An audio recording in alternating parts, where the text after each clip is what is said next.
자, 그러면 이제 우리가 은행 시스템을 우리가 이해를 했을 때 최저임금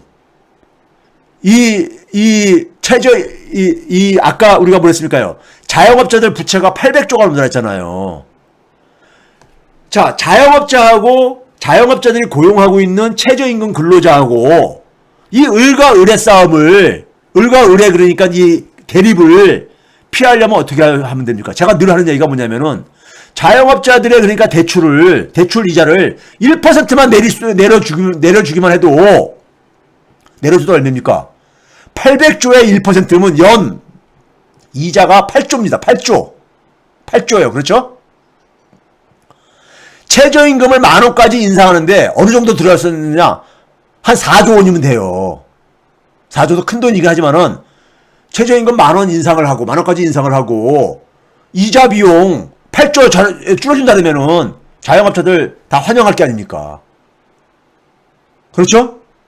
환영할 게 아니에요. 그러면은 최저임금 인상되게 되면요, 그 돈 가지고 상당 부분은 또 다시 자영업자들 수입으로 들어가잖아요. 자영업자들은 내수에 의존하는 거기 때문에 자영업자하고 최저임금 노동자들이 그러니까 싸말 문제가 아니라고요. 뭘 해결하냐 하면은 금융을 해결하면요. 불공정한 금융을 제대로 공정하게 만들면은 최저임금 10,000원 달성 가능하다 이거예요. 문재인 정부의 소득주 성장이 상징적인 게 최저임금 인상이었었는데 그 소득주 성장을 달성하기 위해서는 공정경제를 목표로 했잖아요. 근데 공정경제에서 여러분들 기억나는 거 있습니까? 예? 별로 없잖아요. 가장 핵심적인 불공정한 영역이 어디냐? 금융이에요. 자, 제가 늘 그러죠. 자본주의 경제에서 경제학은요, 돈의 배분 문제입니다. 돈의 배분 문제예요. 돈을 결국 어떻게 나눌 것이냐는 이런 문제예요. 그럼 돈을 나누는 문제를 다루는 영역이 어디냐? 민간 부분은 금융인 겁니다. 금융이라는 게 금전융통의 준말이에요. 금전융통이 뭐예요? 돈을 그러니까 필요로 하는 것을 잘 그러니까는 돌게 해준다는 얘기잖아요. 예? 공적인 영역, 공공 영역에 있어서 그러니까 금융이 뭡니까? 그게 재정이잖아요. 재정도 영어로 finance입니다. 금융도 영어로 finance고요. 예? 돈의 배분 문제가 핵심인데 돈의 배분과 관련된 민간 영역이 금융이고요. 공공 영역이 재정인 거예요. 결국은 많은 사람들이 힘든 이유가 뭡니까? 돈이 없어서 그런 거잖아요. 돈의 배분에서 소외가 되기 때문에요. 그렇죠? 제가 좀 알러지가 있어가지고 가을이 되면요, 좀 목소리라든가 이런 거 좀 이해를 해주세요. 자, 그래서 이제 금융민주화가 그래서 필요하다는 거예요. 금융민주화라는 것은 금융에 있어서 공공성을 강화하는 겁니다. 그럼 두 번째가 뭐냐?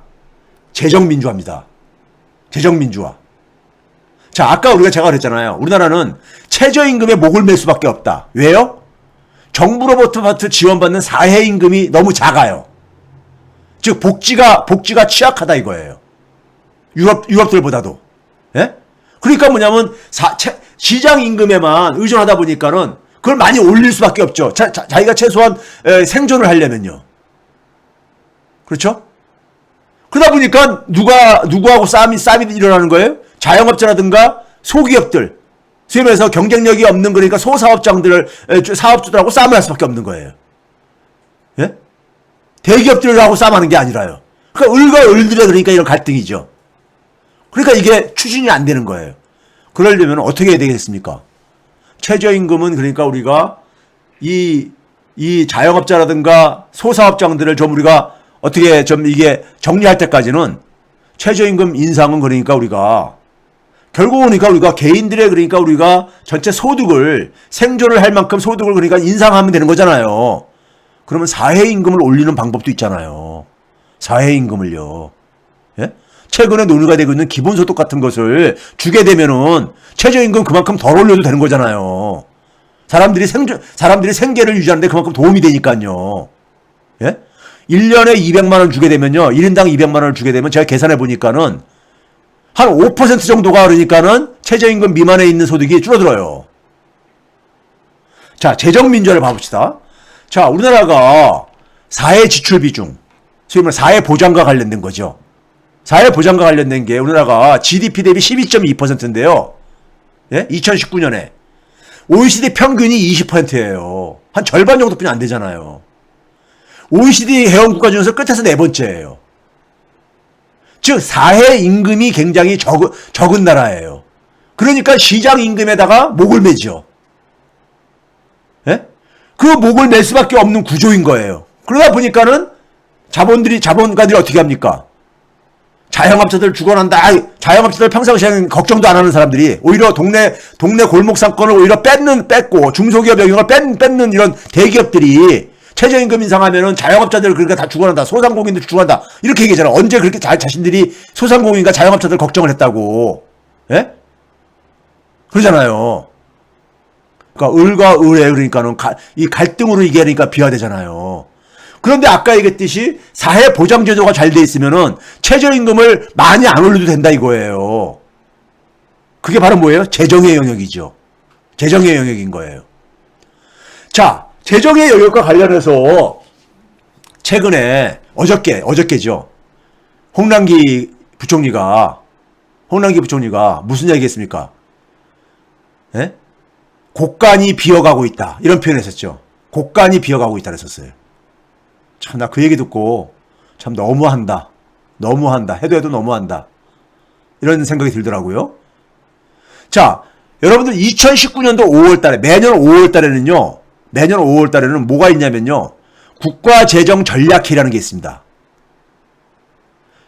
선출 권력이 그러니까는 이 국정을 펼치는 데 속에서 가장 중요한 수단이 뭐예요? 재정입니다. 재정이요. 돈이잖아요, 결국은요. 그렇죠? 그래서 이 재정을 어떻게 운용할 것이고, 재정을 그러니까 앞으로 방향을 어떻게 할 것인가에 대한 것을, 이게 중요한 문제다 보니까는, 이거는 1년에 한 번씩 5월 달에 재정전략회의를 가져요. 국정의 전략을 짜는 거죠. 이 당시에 이 신문 기사입니다. 서울경제라는. 이거 완전히 무슨 매일경제, 한국경제 다 비슷하죠. 이 국가재정전략회의에서 당시에 여러분들 기억하실 거야.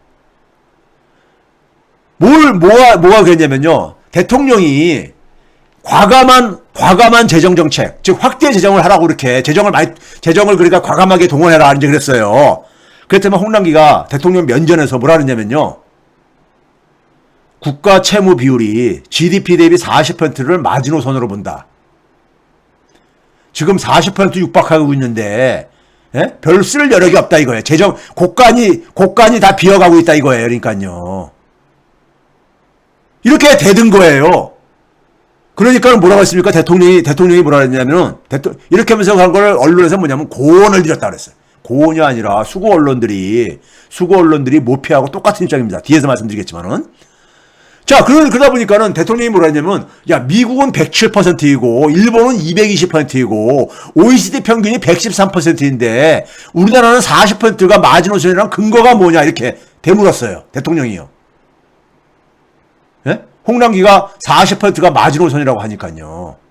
그때 그래서 언론들의 제목이 이렇게 뽑혀져 있잖아요. 이걸 여러분들 네이버 검색하면요. 기사 검색하면 이런 거 엄청 뜹니다. 마지노선 40%. 그래서 제가 그 당시에 방송 뉴스 공장에 나가서 뭐라 했습니까요? 족보에도 없는 숫자다. 40이라는 숫자는. 어떤 나라도 그러니까 도입한 적이 없는 숫자다. 근거가 없는, 이번에 그러니까 우리가 국민 재난 상생기금인가 뭔가 이 전국민 재난지원도 88이라는 숫자가 족보도 없는 숫자예요. 족보도 없는 수치. 그러니까 혼란이 오잖아요. 예? 그러니까 40이라는 숫자가 족보에도 없는 수치예요. 그런데 자, 이거 한번 봐보세요. 우리나라에 주황색은 뭐냐면요. 국가 채무 비율입니다. 파란색은 뭐냐면은 S&P 기준의 국가 신용 등급입니다. 우리나라가 97년도에 외환위기가 터졌었잖아요. 외환위기요. 그 당시 우리나라 국가 신용 등급이 AA-에 있다가 B+까지. B+는 뭐냐면요. 투기 등급 이하입니다. 예? 투자 적격자 밑에 등급이에요. 굉장히 투기성. 저 국가 채권에 투자했다가는 돈 뜯겨도 어디 가서 하소연 못할 그런 이제 완전히 정크본드라 이거였죠. 이렇게 된 거, 떨어졌습니다. 외환위기 겪고 나서요. 당시에 우리나라 국가 채무 비율이 11%였었어요. 11%. 국가 채무 비율이 10%대 초인데도 외환위기가 터진 거예요. 저 외환위기를 터지다 보니까 악몽이 있다 보니까는 툭하면 그러니까는 국가 채무를 가지고 겁박을 하는 거야.